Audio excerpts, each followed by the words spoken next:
So growing up, no, Bolton now, growing up now, vision then now so in life.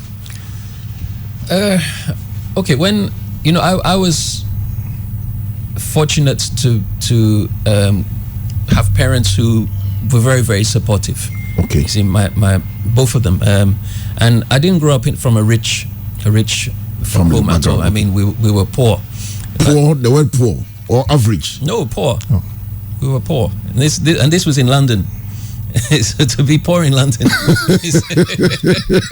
I mean, we were poor. I mean, to give you an example, when I was in secondary school, fortunately, I was intelligent, so I managed to get into a grammar school. Okay. In London, it's outside London, and that school was founded in 1615.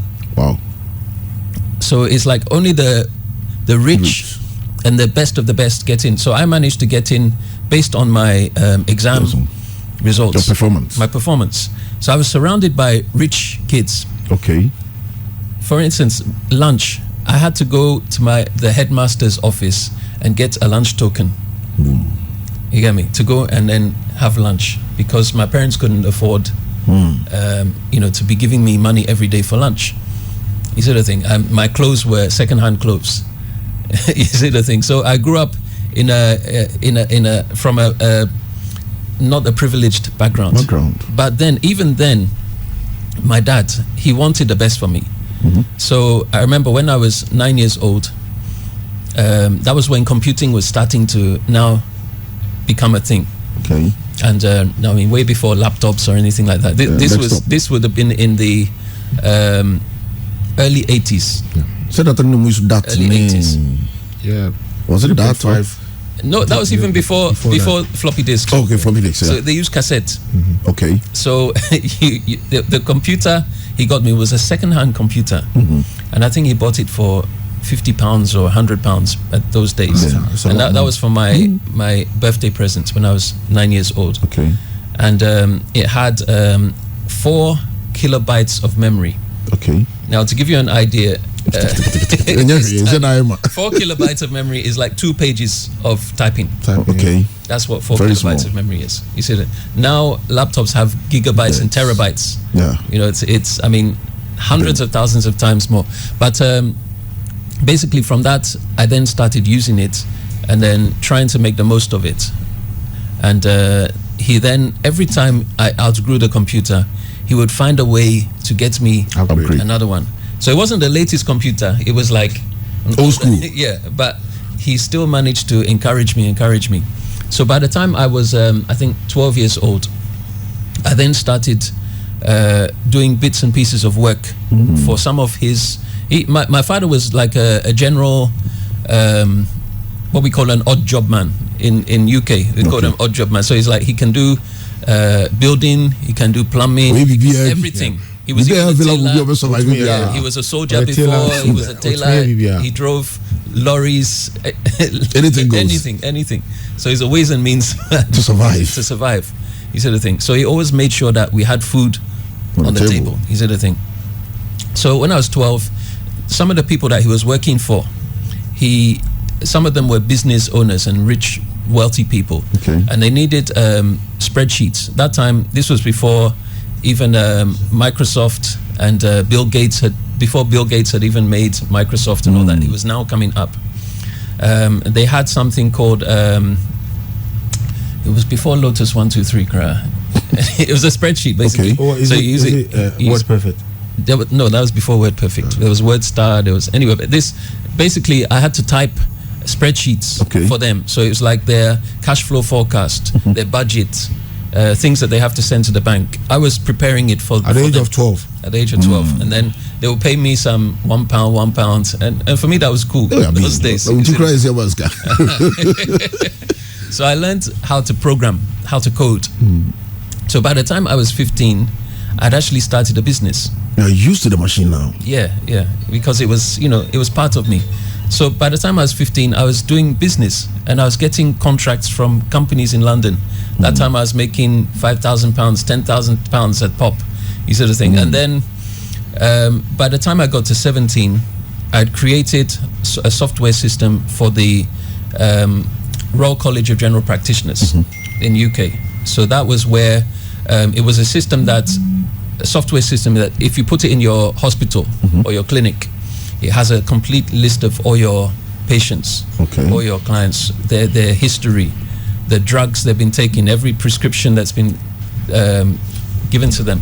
And then it will send out letters to them that, okay, you're due for review, cervical scan, this, all these things.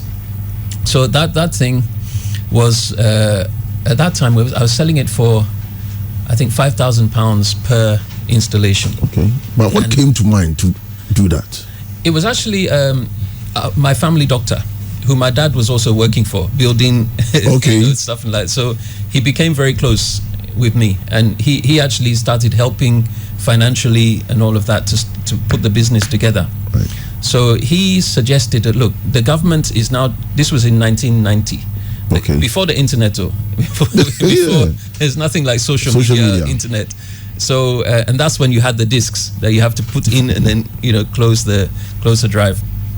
So he suggested, why don't I design the software that can do this?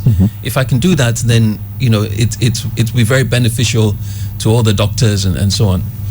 So it became so popular that I started getting famous in the UK. So I was always in the newspapers, always on television, and all of that, because I was the youngest businessman doing computers at that time.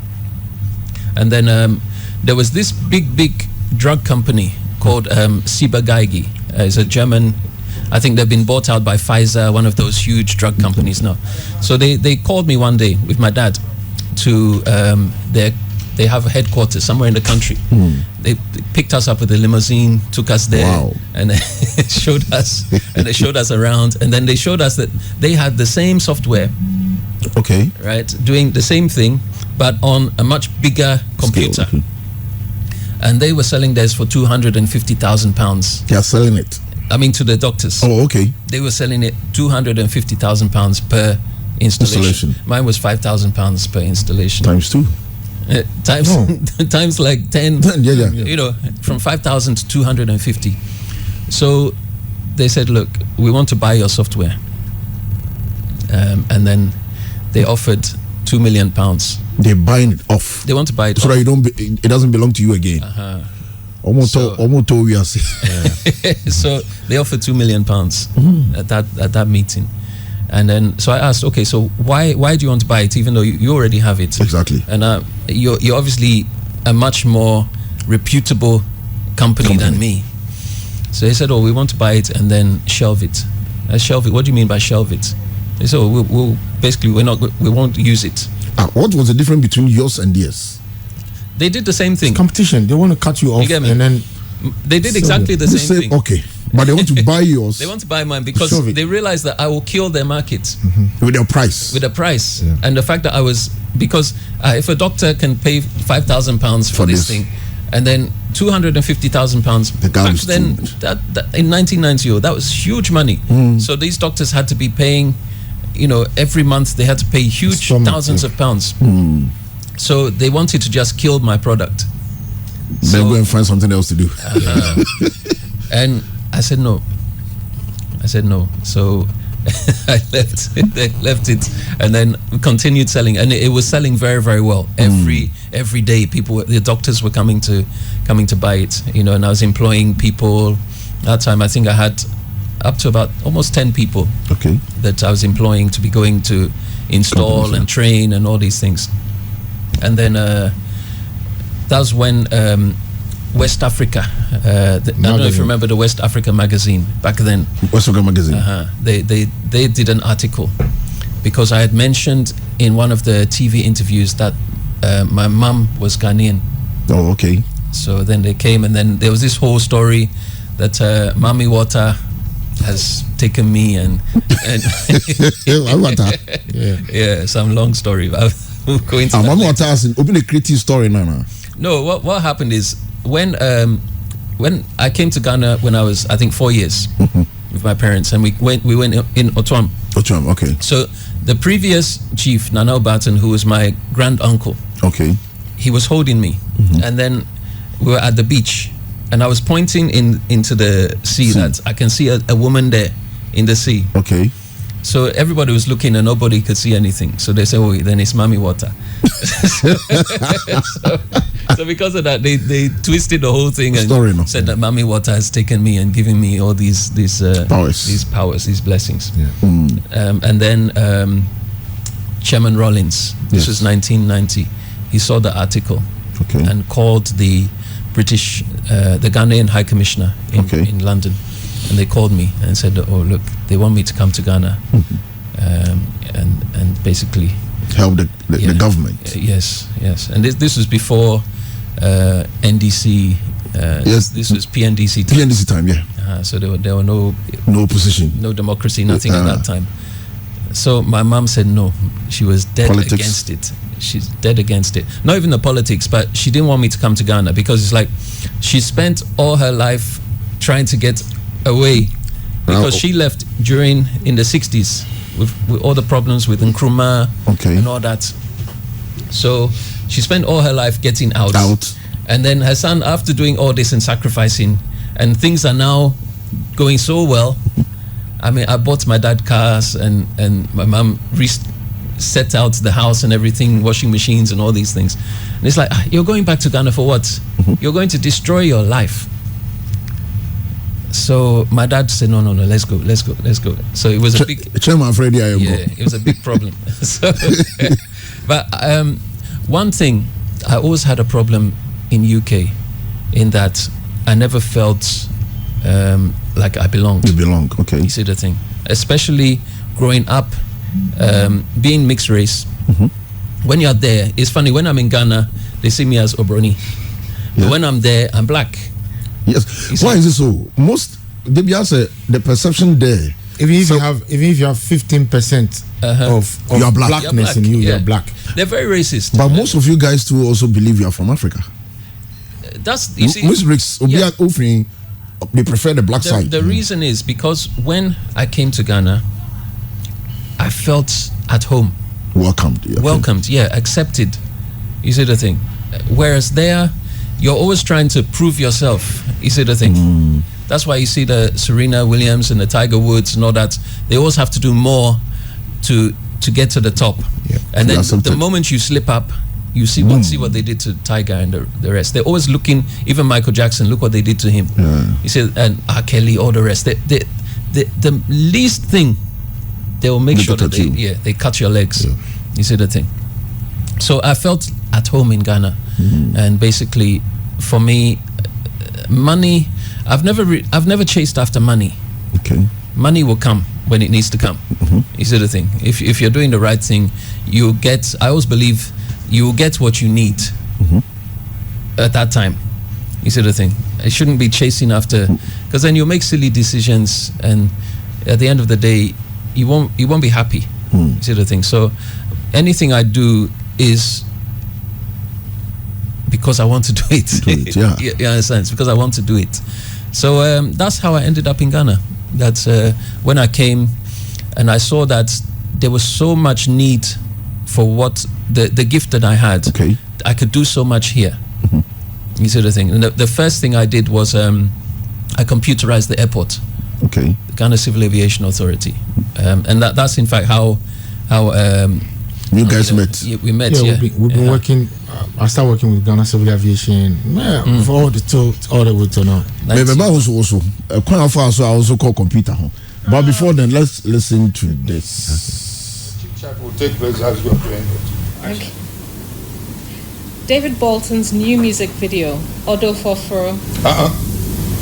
Once again. Odo Foforo? No, hold it. Odo Foforo. Odo Foforo. David Bolton's new music video, Odo Foforo. Correct. Reflects the excellence multi-talented David attaches to all he does. I must say that I felt proud. I feel proud. I must say that I feel proud of what he has achieved. Very good. Ghana has boasted of some great musicians, and the younger ones are doing their best with the dancehall, hip life, Afrobeats, etc. But sometimes it's difficult to decipher any positive theme from some of their lyrics. Music and musicians have gained a negative reputation in recent times. Profane lyrics seem to have become pervasive in some of the music produced in Ghana today. And some of the music videos are equally distasteful, often portraying women as sexual objects to be used and... David, how do you feel hearing Chairman Rawlings, ex-President Rawlings, talking about you? I mean, watching how to even read these things. How do you feel? You know, I'm trying to hold back the tears, to be honest, because that's the man. He was misunderstood. You know, that man. To me, he became my father. You see the thing. He actually taught me how to fly. Okay. Yeah, piloting. Piloting. He taught me how to fly, and he also showed me. He made me understand life and the politics of life and why people do the things they do. You see the thing, and you see him that he had some people around him. We could all see that the people were crooks, but he knew why he had them around him. Okay. Because he also saw the good side of them. And look, if he can manage the bad side, he can get what he wants for the greater good. And look, you know, the man never owned a house in Accra. I've been hearing it, but never owned a house. Where he was renting. You see the thing. He had just one place outside in the Volta region where he would go every weekend. So everything he did was out of selflessness. Was it the reason why Anna it's like I had the opportunity, but I didn't do this. No, you see, he felt disappointed in that all the sacrifices that we made in the country, you know, all the things, and don't forget, he was human. He also made mistakes and certain things that maybe he regretted. But he felt that, look, after all this, we are back in the same old position that caused the revolution in the first place. So what was it all for? What was the point? Wasted years. What was it all for? And don't forget, he himself, he sacrificed his life for the country. I mean, in terms of, he didn't have he couldn't do anything he really wanted to do, because for those 20 years he was in power, and even after, do you know how many hundreds of people school fees he was paying? You know how many surgeries he paid for, how many, sending people outside for treatment and for education and all that. And he would very much focus on girls, on the females, that look, if we don't push them to be at our level, what he hated the most was stories of female students having to go to lectures and have sex for grades and that sort of thing. He found that so disgusting. You sort of thing. So that's why I say he was misunderstood. A lot of people just see the bad side of him, but he really just wanted the country, best. The best, and the country to be the best. That was all he wanted, and everything he did was towards that. I was fortunate enough to spend enough time with him outside of the politics, because I never got involved in the politics, but I saw everything that was going on around him.